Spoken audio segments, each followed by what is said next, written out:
Well, hello friends, thanks for joining me. So I've got lots of tips for you for chainsaw milling. I'm going to answer your questions and some super tips to get the board cuts just perfectly smooth. Let's jump straight in. Tip number 1. Start and finish cuts nice and smoothly. So don't enter the cut just like full throttle straight away, but slowly ease it in, part throttle, wait till you're fully in the cut before you start opening completely. The same goes for any time you need to start or stop midway through cutting a slab. The beginnings and ends of the cut are the times when you have highest potential for doing really big gouges. Smoothly starting with part throttle really helps to reduce this problem. Tip number 2, don't push. A properly sharpened chain is going to really pull itself into the cut. Pushing will normally bog down the saw. Watch what happens when I start pushing. If it does happen, again, just back up, start really slowly. Once you're going, you can let rip. Same applies if you're stopping to put wedges in. Slow down slowly, put your wedge in, start slowly. Tip number 3. Wedges. So let's talk about wedges for a minute. They want to be roughly this shape, so you can see that it's a very gentle taper. If you make them a steep taper, they'll just fall out of the hole. Just hardwood pieces. Painted red is useful as long as the paint doesn't come off on the wood, and it means they don't get lost under epic mounds of sawdust. Don't hammer in wedges. No hammering. So the finish is pretty good. You can see the lines going that way. Tip number 4. Have a consistent cut angle. It's not like cross-cutting where you can kind of lever the saw in.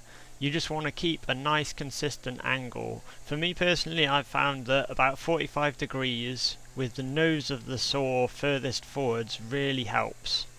And because you're cutting a bit more with the grain, you get much less dusty sawdust. It's a bit more sort of stringy. Super tip number 5. Don't be afraid to use the ladder again. There's a very small gap down this end. Not only can you use it to check that your first cut's absolutely straight, but you can then use it to sort of correct any very slight errors. So this sort of 1mm difference, I was able to put a small amount of wedge in, and it makes a big difference if you put it in too hard. It really does lift it up, and clamp it down. And then the great advantage is you can even start the chain, and it's so much safer starting and finishing the cut with the support of the straight edge. Especially important if you're working on your own. This becomes much easier with the straight edge. Tip number 6. Protective equipment. So I'm using this 3M visor with built-in vapor filters. It's pretty awesome. I like it a lot. Because I can also wear my ear defenders with radio at the same time, which makes milling a lot more fun. If I'm doing a lot of milling, then I wear earplugs, then the ear defenders, and this.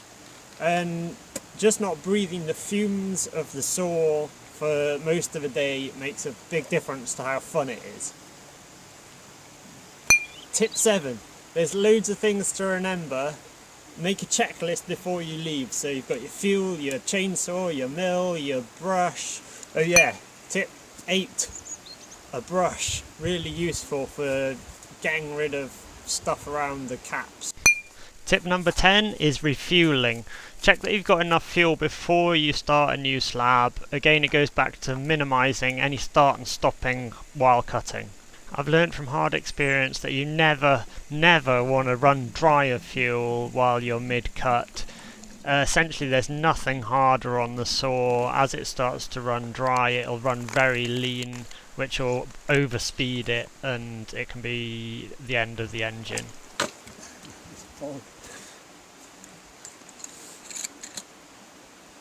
And don't forget to refuel yourself. While we're on the subject of fluids, the auxiliary oiler can be really important for very big wide cuts. So I guess this is tip 11. So I'm just using an old fuel mixing container with a silicone hose. You can pause the video and check out what it looks like.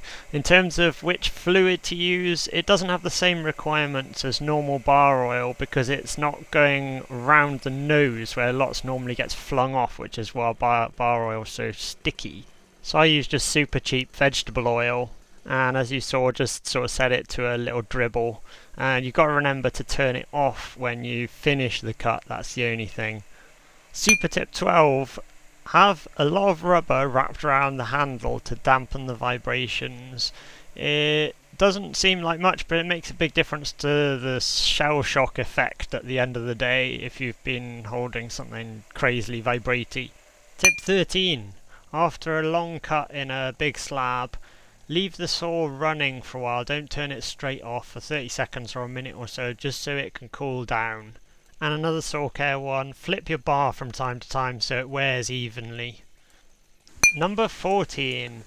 Moving slabs around is probably the most dangerous part of this whole process, so just do a thorough risk assessment, be sure on what you're capable of, how treacherous the bog's going to be, all that kind of thing. Super tip 15. Play it cool when things don't go your way. I've just discovered this massive crack and it means I won't be able to use this for what I was planning, which is to make some nice big beams, but it will be a very cool slab and there's all this weird feature stuff here. So it's all good. It just means that I'm going to cut smaller slabs instead of bigger beams.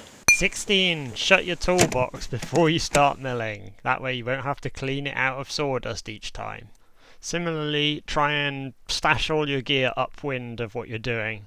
Tip number 17, or well, this is more of a question that I get asked all the time. How much did the mill cost? It cost about £100 and the time to make it, so it's made from extruded aluminium. But I've got other videos on that and I'll link to them in the description. Tip number 9. This is the most important one, friends. Have fun with it. Heart shapes, nature, you name it. You're like in the coolest place ever. So this is kind of why I think it's better to do chainsaw milling than band milling in a way, where you just get a log delivered to your industrial complex and then you mill it up there. You're like out in the woods here. It's very pleasant. There's so much I haven't touched on, like chains and how to sharpen and all that kind of thing. You'll have to wait till next time.